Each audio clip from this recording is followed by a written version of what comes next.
हाँ भैया producer, P low अपना पानी, गुनगुना पानी, वरना चिल्ड हो जाएगा। है भाई? बहुत सही है सर अभी के टाइम पे। हाँ भाई, और बताओ।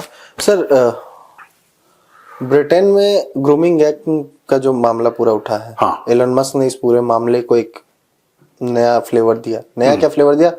उन्होंने ही दोबारा शुरू किया ये मामला। पूरा है क्या सर? पहले तो ये समझा दीजिए, ये ग्रूमिंग गैंग है क्या? देखिए, ऐसा है, दो तीन चीजें हैं। 99% जो ग्रूमिंग गैंग चलाते हैं वो पाकिस्तानी हैं, पाकिस्तानी मुस्लिम्स। पहले ये समझना पड़ेगा हमें। जी। ग्रूमिंग गैंग है क्या? ये लोग क्या करते हैं कि जो पाकिस्तानीज हैं, खासतौर से यूके में, जी। ये चीज अलग अलग जगह अलग अलग नाम से प्रचलित है। मतलब यूरोप में और जगह भी होता है, ब्रिटेन के अलावा भी है। हाँ, यूरोप में और जगह भी होता है, ब्रिटेन में भी होता है। ब्रिटेन की क्योंकि बात है, ब्रिटेन में प्रोड्यूसर इसको ग्रूमिंग गैंग्स कहते हैं। करते क्या है, 9, 10, 11, 12, 13, 14 साल की लड़कियों का रेप होता है, उनकी फोटोएं लेते हैं, उनको ब्लैकमेल करते हैं और उनको प्रोस्टिट्यूशन में डालते हैं, छोटी लड़कियों को। और ये लड़कियां होती किस रीजन से हैं सर? ये लड़कियां ज्यादातर गोरी हैं, okay. White children, they are white children. इसमें कुछ पहले नाम और भी लिया था कि इंडियन डिसेंट के कुछ लोगों के साथ इन्होंने करा था, लेकिन ज्यादातर जो सामने आया है, जो 2.5 लाख का फिगर यूके की पार्लियामेंट में कोट करा गया है, वो वाइट गर्ल्स का कोट करा गया है। बच्चे हैं छोटे छोटे, they are very small children. उनके साथ ये सब गलत काम पाकिस्तानी करते हैं। लेकिन जो वो सरकार है वहां पे, सरकार इनके ऊपर कोई एक्शन नहीं ले रही। क्यों नहीं ले रही? भाई साफ सीधी बात है, आप अगर 15-20 पाकिस्तानियों को जेल में डाल देंगे, जो कि वो डाल भी चुके हैं, ऐसी बात नहीं है, लेकिन अगर आप कल पाकिस्तानियों को डाल देंगे तो कोई पाकिस्तानी डिसेंट का, पाकिस्तानी मूल का कोई पॉलिटिशियन बोलेगा कि इस्लामोफोबिया है, ये आपने इसलिए जेल में डाला है क्योंकि मुसलमान है, ये बोल देंगे। और उनका मीडिया ये कहता है कि साउथ एशियन, हाँ साउथ एशियन। अच्छा, ये बात मैंने भी बोली, ये आई थिंक प्रियंका चतुर्वेदी जी ने भी बोली है। प्रियंका चतुर्वेदी जी, मैं इस पे आने वाला था। हाँ, प्रियंका चतुर्वेदी जी ने बोली है, लेकिन जो मैंने बोला था उनका स्टेटमेंट कल का है जी। जो आपने तो 3-4 दिन पहले बोला सर। हाँ, इसी शो में हाँ, हमारा डिस्कशन। तो मैं चाहता हूं कि जरा उसकी क्लिप लगाई जाए जो मैंने बोला था, और तारीख भी प्रोमिनेंटली डिस्प्ले करी जाए। जी। एलन मस्क ने सर ये बड़ी डिबेट छेड़ दी है ग्रूमिंग गैंग वाली सर। हाँ, नहीं, वो ग्रूमिंग गैंग के तो बहुत पहले से हम भी कहते चले आए हैं। प्रॉब्लम है, हम कह देते हैं ना तो लोग कहते हैं कम्युनल है, कम्युनल है, एंटी मुस्लिम। एंटी मुस्लिम की बात नहीं है यार, एलन मस्क भी एंटी मुस्लिम है, जो वहां के पॉलिटिशियंस हैं वो भी एंटी, पूरी दुनिया एंटी मुस्लिम थोड़ा ना यार। जो है सच वो सच है, उसका क्या। और ये मुझे एक बात समझ में नहीं आती, हम we are digressing from the topic, पर एक बात कहना चाहता हूं। ये जो मीडिया कवर करता है ना कि किसी की दिल आजारी ना हो, किसी को बुरा ना लगे, किसी पे इस्लामोफोबिया का जिसको कहते हैं कि ना वो उसके ऊपर इल्जाम न लगे कि इस्लामोफोबिक है, तो बोला कि साउथ एशियन मुस्लिम गैंग्स। नहीं सर, मैं इसमें बोलूंगा सर, आज मैंने फर्स्ट पोस्ट का आर्टिकल पढ़ा इसी पे लेके, उस पे उन्होंने लिखा हुआ है। नहीं, मैं फर्स्ट पोस्ट की बात नहीं कर रहा हूं। फर्स्ट पोस्ट तो इंडियन है। हाँ, इंडियन मैं यूके जहां पे हो रहा है मैं उनकी बात कर रहा हूं। वो तो सर फर्स्ट पोस्ट में जो मर्जी लिखा हो, फर्स्ट पोस्ट तो लिखेगा ही यार, दैट्स एन इंडियन पब्लिकेशन। बात यह है कि यूके में सारे के सारे पब्लिकेशन, उनको आपको बोलना चाहिए Pakistani Muslim, don't say south Asian Muslim. South Asian Muslim, उसमें कोई इंडियन मुस्लिम का नाम है? अगर है तो बताओ। उसमें कोई श्रीलंकन मुस्लिम का नाम है? अगर है तो बताओ। अगर किसी और देश के, हाँ बांग्लादेशी का नाम हो सकता है बेशक, लेकिन उसमें 99% जो है वो पाकिस्तानी है यार। यू शुड से पाकिस्तानी मुस्लिम। आप साउथ एशियन मुस्लिम, आप इसका मतलब हिंदुस्तान के मुसलमानों पे भी आप उंगली उठा रहे हैं एकदम। साउथ एशिया तो पूरा साउथ एशिया है, उसमें कोई इंडियन मुस्लिम नहीं है। सारे के सारे चोर तो पाकिस्तानी है उसके अंदर, जितने भी रेपिस्ट हैं दे आर ऑल बड़ी पाकिस्तानी यार। वाई टू वाई से साउथ एशियन, मुझे एक बात समझ में नहीं आ रही, वो पाकिस्तानी है, कॉल देम पाकिस्तानी यार। आर्टिकल है दोस्तों, ये एनडीटीवी में छपा है आर्टिकल। वो आर्टिकल का हवाला देख के मैं आपको ये बताना चाहता हूं क्या है। इसमें यह बताया है, ये जो पाकिस्तानी इतना ग्लोबल प्लेयर अपने आप को समझते हैं, basically they export rapists and beggars. ये बात सच है, मैं कोई गलत बात नहीं कह रहा ना। मेरा यहां पे ये एम है कि मैं किसी की दिल आजारी करूं, ये फैक्ट है। ये आर्टिकल देखिए, ये आर्टिकल क्या कहता है दोस्तों? आर्टिकल ये कहता है कि इतने लड़कियों का वहां पे ग्रूमिंग गैंग्स होते हैं, ये पाकिस्तानीज रन करते हैं। और आपको पता है ग्रूमिंग गैंग्स कितनी गंदी चीज है, कितनी घिनौनी चीज है। ये 10, 11, 12, 13 साल की लड़कियों के साथ रेप करते हैं पाकिस्तानी। ये बात सच है, ये आर्टिकल देखिए। और ड्रामा क्या है, और विक्टिम कार्ड भी प्ले करने में पहले नंबर पे पैलेस्टीनियन है, दूसरे नंबर पे पाकिस्तानी है। खुद गलत काम करेंगे।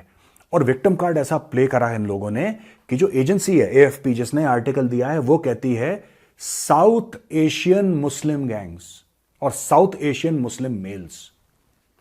साउथ एशियन, आप में हिम्मत होनी चाहिए, आप डायरेक्टली लिखो ना यार, आप डायरेक्टली लिखो पाकिस्तानी।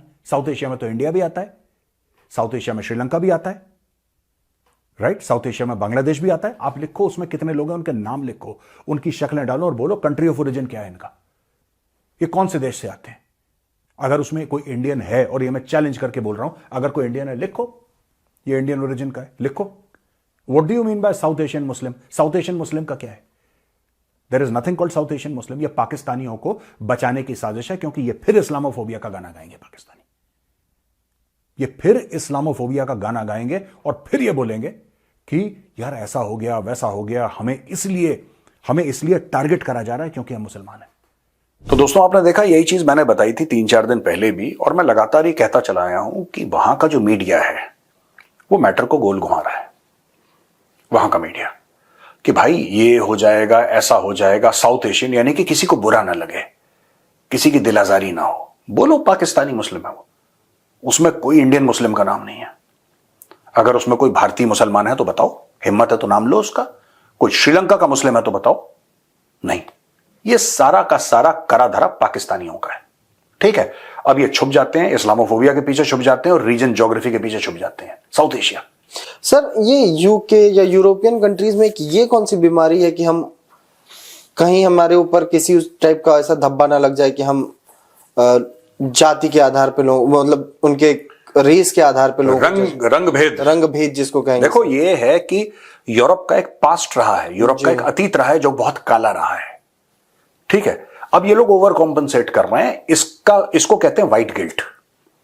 यानी कि गोरे आदमी को, मैं सब गोरों के बारे में बात नहीं कर रहा, रेसिस्ट भी हैं उसमें बहुत सारे, ऐसी बात नहीं है कि सब एक जैसे होते हैं, लेकिन कई गोरों में गिल्ट है कि यार हमने ऐसा करा, हमारे पूर्वजों ने बुरा करा, अब हमारे पूर्वजों ने स्लेवरी करी, हमारे पूर्वजों ने कॉलोनाइजेशन करा, हमारे पूर्वजों ने ये करा वो करा, इसलिए हम उससे इतने शर्मिंदा हैं कि हम रिवर्स गियर में चल रहे हैं। अच्छा, वो रिवर्स गियर में चले जाते हैं। अब वो रिवर्स गियर में चले जाते हैं तो उस रिवर्स गियर का फायदा ये जो पाकिस्तानी है, ये even the so called Khalistanis, ये किस चीज का फायदा उठा रहे हैं? खालिस्तानियों को कुत्ता नहीं पूछता, खालिस्तानी क्यों वहां पे जाके सेटल हो पाते हैं? It is largely because of easy immigration policies and white guilt. White guilt जो है, जो गोरे का गिल्ट है कि मेरे पूर्वजों ने अत्याचार करा था। If the white man says that his forefathers did something wrong, whether it was slavery, whether it was colonialism, whether it was XYZ massacre or genocide or whatever, the white people say, and again, not all whites, many whites, I should use the word many whites, and I will, many whites feel that no, they've done something wrong in the past and we need to overcompensate for that. So they bend over backwards, and when they bend over backwards, then you have Khalistanis and radical Islamists taking advantage. और इसी reason से पाकिस्तान, मतलब UK में एक colony ऐसी बन जाती है जहां पर शरिया के आधे से ज्यादा कानून। हाँ, वो वही व्हाइट गिल्ट का ही चक्कर है। It is because of white guilt and it is because of weak politicians that it is happening. Sir, ये जितनी चीजें हुई हैं, ये ग्रूमिंग गैंग पे मैं एक बार वापस आ रहा हूँ। ये ग्रूमिंग गैंग को लेके जो भी चीजें हुई हैं, काफी लंबे समय से चल रहा है ये चीज। अभी कीर स्टारमर के टेन्योर में आना, दोबारा उठना, क्या रीजन हो सकता है इसका सर? नहीं, ये तो उठता चला आ रहा है। मैं तो इस चीज को बहुत पहले से फॉलो कर रहा हूं। देखो, बात ये है ना कि जब ये रिपोर्ट आई जी, जब ये रिपोर्ट पार्लियामेंट में हुई, अब आप देखो यूके के लॉज, आप कह रहे हो कीर स्टारमर के समय पर आया, ऐसा नहीं है। आज की तारीख में अगर आपने बोला जी कि ये पाकिस्तानी मुस्लिम गैंग्स हैं जो रेप कर रहे हैं बच्चों, you will be thrown in jail. Britain में पिछले साल 3 या 4 हजार से ज्यादा लोगों को जेल में डाल दिया बिकॉज ऑफ फेसबुक पोस्ट्स। वो ब्रिटेन जो अपने आप को मदर ऑफ डेमोक्रेसी कहती है, भाई साहब आप बोल नहीं सकते वहां पे, आपको जेल में डाल देंगे, जेल में डाल देंगे। फाइन फुइन नहीं लग रहा, वार्निंग नहीं लग रही, सीधा जेल। इसी का फायदा ये पाकिस्तानी उठा रहे हैं। पाकिस्तानी फायदा ही तो उठाते हैं। पाकिस्तानी के यार देखो, सबसे फेमस पाकिस्तानी एक जमाने में कौन था यूके में? It was Lord Nazir Ahmad, जो कि लाइफ टाइम पीयर था, जो कि हर वो चीज उल्टी। मैंने नजीर अहमद को भिगा भिगा के किंग्स कॉलेज में मारा है, ठीक है, मैंने नजीर अहमद की बढ़िया क्लास ली है, और हमारे एक दो और मित्र थे जी। ठीक है, जुनैद कुरैशी वो भी थे, जुनैद कुरैशी ने भी मारा ठीक है, और कई लोग ऐसे थे जिन्होंने उनको दौड़ा दौड़ा के, जुनैद कुरैशी का वास्ता कश्मीर से है जी। और वो आई थिंक हाशिम कुरैशी साहब के साहबजादे, तो ही ऑल्सो घसीट दिया था इसको, नजीर अहमद को। जी।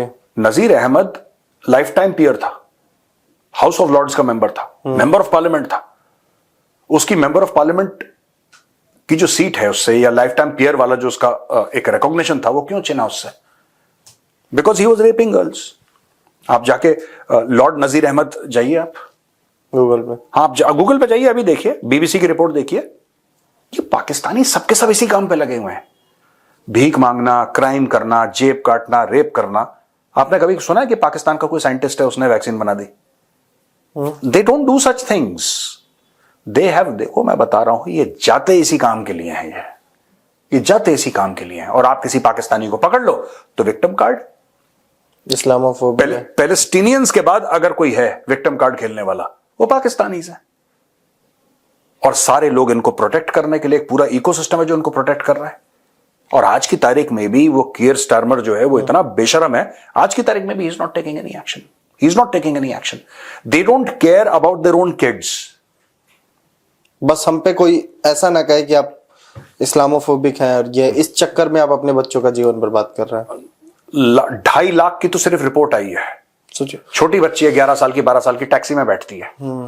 आप मानते हैं ना यूके सेफ है? UK is one of the most unsafe places for women.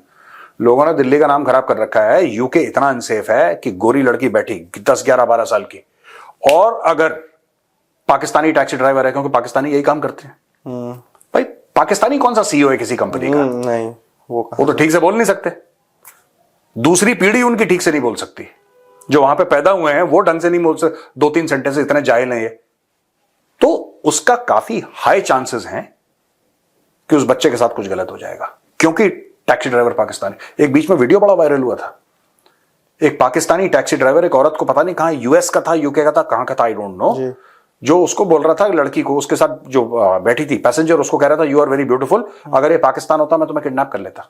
हाँ, ये मैंने भी देखा। देखा ना? देखा है कि अगर ये पाकिस्तान होता मैं तुम्हें किडनैप कर लेता। हाँ जी, हाँ जी।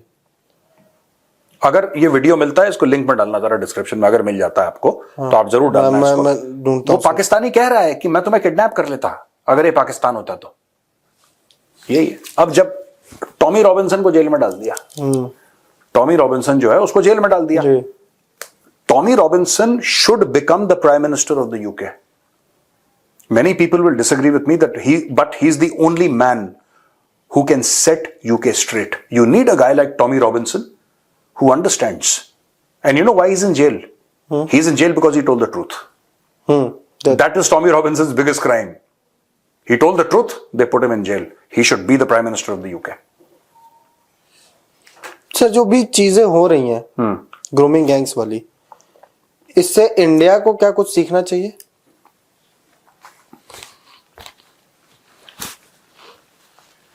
देखो, इंडिया को सीखना क्या, हम तो सीखे सिखाए हैं यार, ठीक है। ऐसी बात नहीं कि हमारे यहां नहीं होता, बट हमारे यहां जब होता है ना, हमारे यहां जब होता है तो कितने तो जेल में, कितने कहां पे। We have our own ways which are not always the straight and narrow, but मैं जानता हूं, मेरी 1-2 कैदियों से बात हुई है जिन्होंने बोला है कि साहब जेल में एक स्ट्रक्चर होता है, एक हायरार्की होती है। मुझे भी वाली तो वो लगभग हर हिंदुस्तानी को वाली हायरार्की के बारे में पता है। जो रेप करता है ना वो सबसे नीचे है, और उसको फिर खाने के लिए सब टेबल पे नहीं बैठने का मौका मिलता। नॉट कि खाने की टेबल पे, मैं एक बेसिक चीज बता रहा हूं। वो बैठ रहा है, वो कुछ काम कर रहा है, सडनली पीछे से कोई आया, किसी ने यहाँ पे उसके ब्लेड मार दिया, ठीक है। वो बाथरूम में है, किसी ने पत्थर उसके साथ, मतलब उनकी जिंदगी जेल में ऐसी है कि कब किस वक्त कौन मार के चला जाए, ठीक है। देखिए, हमारे यहां क्राइम अगेंस्ट वुमेन इंडिया में है, नहीं डिनाई नहीं करूंगा, है, वो तो है, एकदम है, वो है, वो इंडिया में भी है, हमारी नेबरहुड में हर जगह भी है। लेकिन इस लेवल का यूके में कि ग्रूमिंग गैंग्स चल रहे हैं, यहां पे ना लोग उल्टा टांग देंगे भारत में। मैं सर, जब ये ग्रूमिंग गैंग्स वाली जब भी कहानी जब से मैं पढ़ रहा हूँ, मुझे एक चीज समझ, as a society UK fail हो गया सर।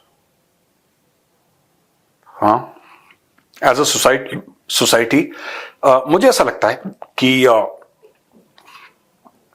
अगर यूके को बचाना है, जी, if you have to save UK, you first need to stop immigration for 5 years. Just stop it. and follow what Rishi Sunak did, Rwanda plan. हाँ, first throw out people. Just throw out people. Send them to Africa. I don't care. Drop them in the middle of the Pacific Ocean. Who cares? Just all illegals get out. पहली चीज. दूसरी चीज, anybody who is convicted of a crime, deport. पहले आपको UK को clean करना है. Your first priority should be to clean the UK. जब आप क्लीन करेंगे यूके को, then say that okay, this year 300,000 people will come inside the UK, out of which we need 50,000 doctors, right? We need 100,000 engineers. We need 20,000 plumbers. We need 50,000 nurses. कहानी खत्म. Highly professional people. Highly professional people. ये जो the problem is anybody who goes there with a sob story कि साहब मेरे साथ बहुत बुरा हुआ, you know, my government back home did something bad and this, oh no, come. All this is nonsense. Nobody is doing anything bad. The crooks of the highest order. ठीक है? The crooks of the highest order. और इसमें से कई सारे Indians भी हैं guilty, जो जाके झूठ बोल के वहां पे रहते हैं. और मैं तो यूके की सरकार से as an Indian I am saying, if you find an Indian ना, डिपोर्ट हिम फर्स्ट. एक रिपोर्ट आई थी सर, एक 2 साल पहले की बात है, 1.5-2 साल पहले. हाँ, हमारी डिस्कशन पे हुई थी इस पे सर, कि यूके में कि यूएस में कुछ ऐसे एडवोकेट्स के गैंग हैं, गैंग बोलूंगा सर, जो ये झूठी कहानियां कोर्ट में पेश करते हैं. हाँ. और उनको सिटीजनशिप दिलवाते हैं. हाँ, इमिग्रेशन लॉयर्स होते हैं. Immigration lawyers. हाँ, उनका काम प्रॉपर एक गैंग है सर. हाँ, पढ़ा. हाँ, उसमें आपको, उसमें इंडियंस भी हैं, उसमें श्रीलंकन्स भी हैं, उसमें पाकिस्तानीज भी हैं. जी. They do this. इतना ले आओ, फिर अरे इसके साथ बहुत बुरा हुआ, something very bad happened here in the home country and he needs asylum, and all these asylum seekers are 99.9% liars. I think New York Times की वो रिपोर्ट थी सर. न्यूयॉर्क टाइम्स नहीं, ये यूके का एक अखबार था और एक इंडियन उसमें था हु वेंट अंडरकवर. हाँ. It was a UK report, not a New York he Times was a report. reporter. He was a reporter of Indian descent, हाँ. and he was told that you just say that you support Khalistan. हाँ. You're a Punjabi. You just say that you support Khalistan. Court में बोल देना. And back in India, you have faced you have faced discrimination, and you have come on a boat, and you want asylum, and we'll get you asylum. That is what is happening in the UK. उसका proper rate chart था sir. देखो सुनो, मैं तो ये कहता हूं कि we have sent our rubbish outside. We are so clean. We are getting clean. We are getting clean. More rubbish wants to go, more rubbish. Then it's the headache of the UK. Your borders, see, UK is a sovereign country. Your borders are your problem here. They are not my problem. I don't care. Would I want any illegal to come inside India without a valid visa or a passport, or without a valid visa? No. No, never. Similarly, I do not expect the UK to host any illegal on the soil of the UK, even if he's an Indian citizen. Kick him out. I don't care. Throw him wherever. Pacific, Atlantic. If he is illegal, then कहानी खत्म. Once you break the law, you break the law. यार, it does not matter. Your nationality is irrelevant यार. मुझे कोई फर्क नहीं पड़ता. मैं तो encourage करता हूँ. कूटो. और ये असली जो ग्रूमिंग गैंग की कहानी है वो यहीं से शुरू होती है. Grooming gang is a result of illegal immigration. Illegal immigration, mass immigration, a very weak government, white guilt, right? And extreme left liberal policies. That is why you have grooming gangs. You don't have grooming gangs in Poland, yeah? Why?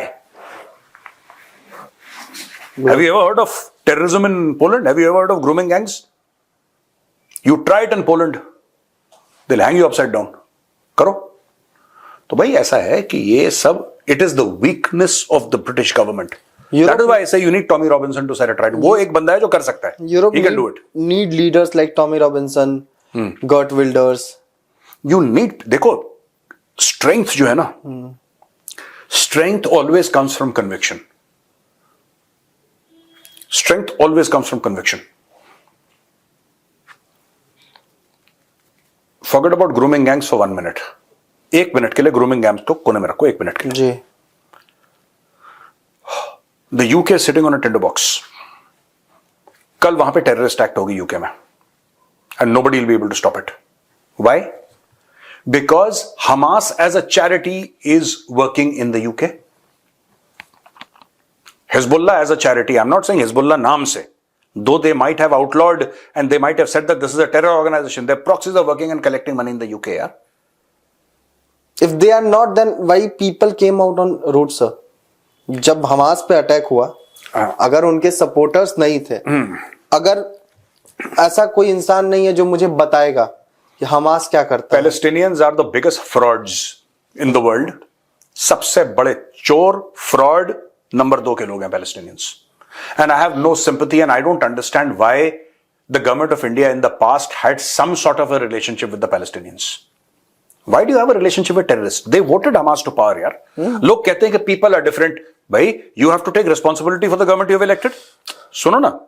मैं कुछ बोल नहीं था. You have to take responsibility. I take responsibility for the government. जी. ठीक है. Modi ji PM है, मैंने vote दिया था. मैं जिम्मेदारी लेता हूं, वो मेरी जिम्मेदारी लेते हैं. That is how democracy works, यार. Modi ji takes responsibility of, not I am saying Gaurav Arya, but of Indians. And we take responsibility that he's our leader. Similarly, Hamas and the Palestinian people are no different.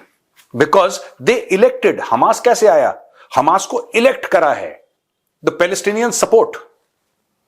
मैं sir Hamas वाले मुद्दे पे मैं हमेशा एक चीज कहता हूं सर, मेरी आपसे भी जब बात होती है तो मैं कहता हूं, मुझे वो इमेज आज तक नहीं भूलती है जब 7 अक्टूबर को इन्होंने ग्लाइडर से उतर के अटैक किया था. मैं आर्टिकल लिख रहा था, मैंने सर्च करने की कोशिश की, टीवी पे जो न्यूज फ्लैश रही थी, जो हमें मिल रही थी फीड उस टाइम पे, उसमें कई सारी वो गाजा के लोग थे, वुमेन, देवर वेविंग राइफल्स और पैलेस्टीनियन, वो कि हमने फतेह कर ली इसराइल पे. बच्चों को मार रहे थे वो. मास रेप्स चल रहे थे वहां पे. उनका माइंडसेट यही कर, जब तक इजराइल ने ठोकना नहीं शुरू किया था, वो सेलिब्रेट कर रहे थे इस चीज को. और मैंने देखी है वो पिक्चर्स सर. मैंने भी देखी है, सबने देखी है. और वो सबने देखी है पिक्चर्स. वो सेलिब्रेशन तब खत्म हुआ, तब रोना धोना शुरू हुआ जब अगले 6-7 घंटे बाद इजराइल ने पलटवार करना शुरू किया. मैं ये चाहता हूं कि अगले 3-4 साल तक इजराइल इनको ठोकता रहे. जिस दिन इजराइल बोले कि अब एमुनिशन खत्म हो गया, तब तक ठोकता रहे. बहुत जरूरी है ये, तभी इलाज होगा इनका. पैलेस्टीनियंस का इसके अलावा इलाज नहीं हो सकता. ये क्या करते हैं, they have corrupted the campuses, right? And all these people, I want to tell every left leaning student in American universities, in European universities, you are useful idiots as far as Hezbollah is concerned, as far as Hamas is concerned, as far as Iran is concerned. You are useful idiots. You will be the first targets if you ever happen to land up in Gaza. ये कहता है ना कि gays for Palestine and they are wajibul qatl for them.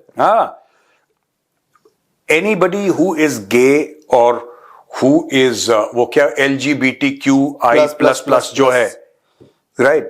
If you support Palestine, let me explain to you the concept, and I'm speaking in English so that you understand. Let me explain the concept of wajibul qatl. Wajib means it is all right. Right? Qatl means murder. If you are a homosexual, if you are an LGBTQI++, right? It is okay as per their law to kill you. They are using you because you are in America. They are using you because you're in Europe. Land up with a pride flag in Gaza. I dare you. You'll not survive 1 hour. They will finish you. You are wajibul qatl. Remember this term, wajibul qatl.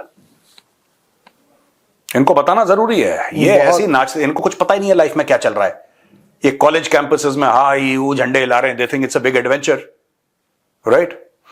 ये जो sir left is, तो मतलब जहां पे मैं left लोगों को ना दीमक मानता हूं सर. है दीमक. They are there to finish you from inside, sir. Yeah, I just wish we'll end this program with one message for the IDF, the Israel Defense Forces. In 2025, right?